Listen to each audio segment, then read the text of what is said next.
what draws you to writing novels? And I like novels the best, by far, because in fiction you're telling an emotional truth, and every single thing in the story has to be there for a reason to tell that story.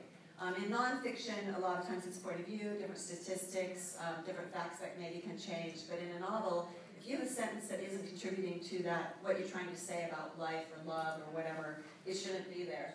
And so I think fiction, for me, is the hardest thing to write. I was in the film business. I went to film school here, and was in production, which was ridiculous, and writing scripts in between. And my husband was traveling, and my kids were home, so I got more serious about my writing, and kind of wrote essays to rant about being home with kids and not having a career. And that was my first book. And kind of all of my books were inspired by something I was upset about or concerned about, mommy wars, and all the kind of things. Actually, Lee Goldberg, who's here in a couple panels today, his brother Todd Goldberg used to tease me, we were all teaching East Hilling, that I should pick a major.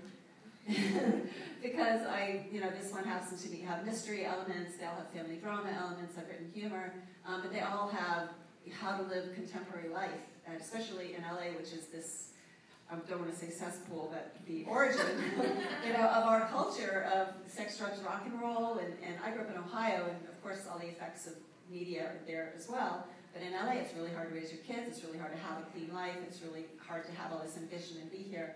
So I just found that for me, fiction is the way I get to express all my ideas. And this particular book was inspired by seeing my daughter crying and not knowing why. It was inspired by Erin Huffington. I wrote an essay on parenting paranoia for her book on becoming fearless.